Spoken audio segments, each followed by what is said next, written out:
Hai, gue Duan. Gue adalah new business builder dari Glints. Dan kali ini gue akan sharing terkait rahasia interview sampai level CEO tanpa Google.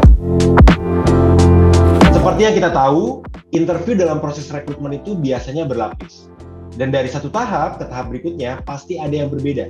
Baik dari interviewernya sendiri maupun dari segi hal yang digali oleh interviewer tersebut. Secara general, tahapan interview biasanya dibedakan jadi 3 bagian nih. Pertama, initial interview atau interview awal dengan rekruter. Kedua, skill interview dengan user. Biasanya dengan atasan langsung atau anggota tim yang akan bersinggungan langsung dengan kita di keseharian pekerjaan kita. Dan yang ketiga, yaitu final interview nih, dengan senior level management seperti department head, VP, atau bahkan C-level. Nah, supaya nggak gugup, yuk kita kenali setiap tahapan interview ini satu persatu. Oke, tahapan ini adalah tahapan pembuka dan awal dari sebuah proses rekrutmen. Krusial banget, karena kalau kita nggak bisa meyakinkan HR dan rekruter, udah pasti kita nggak akan lanjut ke proses rekrutmen berikutnya. Karena itu, membangun impresi yang baik tentunya jadi sangat penting, dari interview dimulai sampai gitu. Pertama-tama, pastikan teman-teman mempersiapkan penampilan yang profesional, mulai dari pakaian, aksesoris, sampai makeup. Kedua, tunjukkan gestur tubuh yang baik, terutama kalau interviewnya offline. Duduk dengan tegap tapi rileks. Ketiga, kalau interviewnya online, pastikan juga internetnya lancar dan audionya jelas. Keempat, ketika sesi tanya jawab, pastikan jawaban-jawaban itu straight to the point, nggak bertele-tele. Pastikan juga semua pertanyaan dijawab dengan baik dan bisa menunjukkan kemampuan dari potensi diri kita. Kelima, di sesi penutup, ajukan beberapa pertanyaan yang strategis, yang makin menggambarkan ketertarikan teman-teman dengan posisi yang sedang dilakukan. Tahapan interview ini biasanya lebih untuk mengenal diri kamu, latar belakang kamu, serta kaitannya dengan role yang perusahaan sedang buka. Selain itu, rekruter juga akan mencari tahu nih, push and pull factor yang membuat kamu akhirnya terbuka terhadap sebuah peluang kerja baru, khususnya di perusahaan yang sedang kamu apply. Beberapa pertanyaan di level interview ini yang kita harus lebih persiapkan jawabannya, yaitu pertanyaan pertama, jelaskan tentang diri kamu. Ada 5 hal yang harus kita persiapkan. 1. Salam pembuka.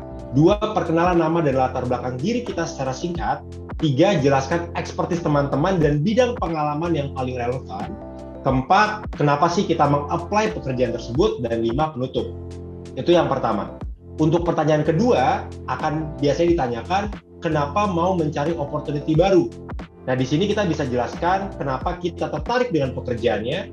Jadi wajib banget untuk kita pahami latar belakang perusahaan, visi misi, dan tentang terkait job yang kita apply. Yang ketiga, apa sih biggest achievement kita dalam karir?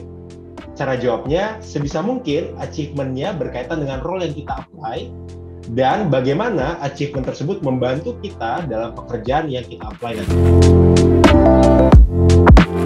Tahapan ini penentu banget karena teman-teman akan diinterview langsung oleh calon atasan atau kita bisa bilang juga sebagai user.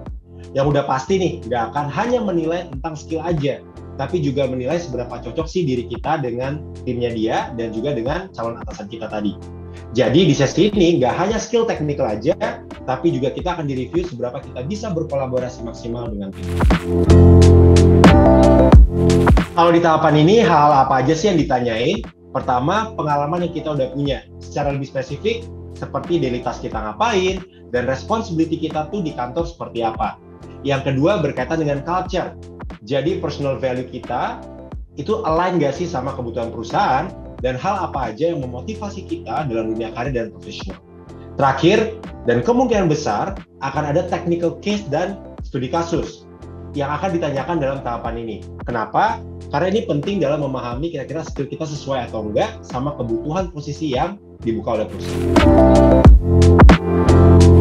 Untuk teman-teman yang baru memulai karir, mungkin merasa belum punya banyak pengalaman nih. Supaya skill dan potensi kita tetap terlihat oke, bagus selama interview, ada 2 hal utama yang wajib kita persiapkan secara matang. Pertama, cek lagi gambaran posisinya itu seperti apa. Baca lagi job postingnya supaya teman-teman kebayang kira-kira posisinya ngapain ya, daily task-nya apa, dan responsibility-nya apa, dan skill apa yang harus kita punya dan butuhkan. Satu tips tambahan, teman-teman juga bisa cek nih profil orang-orang yang bekerja di posisi serupa, semisal lewat LinkedIn, supaya kita bisa lebih paham sama skillnya dan tanggung jawab. Yang kedua, harus tahu perusahaannya itu kayak apa. Apa sih yang perusahaan ini lakukan, misi mereka apa, visi mereka apa, dan stage atau kondisi perusahaan ini seperti apa, biar kita nggak salah pilih juga. Dan kalau teman-teman udah pastikan dua hal ini, sisanya tentang kemampuan kita dalam menyampaikan skill dan potensi yang teman-teman punya dalam sesi interview.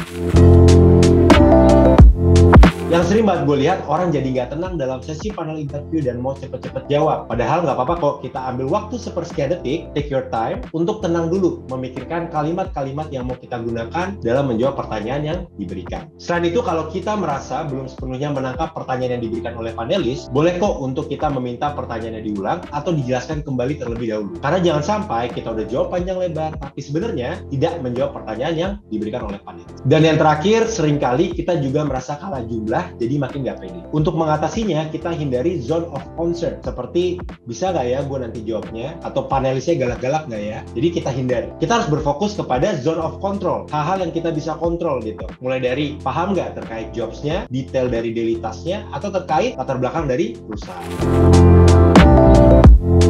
Belum tentu semua sesi interview itu pasti ada sesi dengan VP dan C-level. Ini akan tergantung dari posisi yang kita lamar, karena semakin strategis atau tinggi posisinya, kemungkinan kita menghadapi sesi ini akan lebih besar. Yang kedua, tergantung juga dari size perusahaannya. Kalau new business atau startup, maka sesi ini akan dilakukan juga kemungkinannya di semua. Mungkin teman-teman ada perasaan intimidated ketika harus interview sama senior level management dan khawatir akan dapat pertanyaan yang melampaui pengetahuan dan pengalaman kita. Tapi biasanya VP dan C-level lebih menggunakan sesi ini untuk memastikan apakah visi tim dan perusahaan sesuai nggak sih sama diri kita. Jadi sifatnya lebih casual chat aja dan untuk menggali dan kenalan sama diri. Karena itu yang penting kita persiapkan untuk tahap interview ini adalah, pertama, tingkatkan kepercayaan diri kita dengan memahami what I am, what I do, and what I cost. Siapa saya, apa yang saya lakukan, dan apa yang bisa saya hasilkan, biar bisa menjawab pertanyaan dengan lebih baik. Kedua, di tahap ini kita juga harus mempersiapkan pertanyaan-pertanyaan strategis untuk diajukan kepada VP ataupun C-level untuk menunjukkan ketertarikan kita terhadap pekerjaan tersebut tinggi. Contoh pertanyaannya apa aja? 1. Apa ekspektasi Bapak Ibu terhadap role ini? 2. Visi dan misi perusahaan dalam 1-2 tahun ke depan dalam mencapai target akan seperti apa ya? Ketiga, bagaimana jenjang karir untuk role yang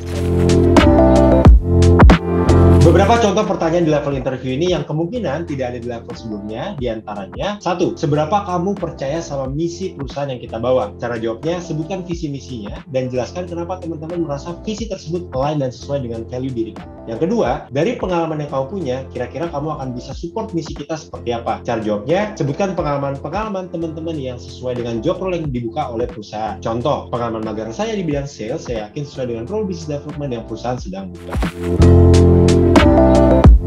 Terlepas dari level interview atau siapa interviewernya, supaya bisa tenang dan gak gugup selama interview, ada 5 hal yang wajib kita lakukan.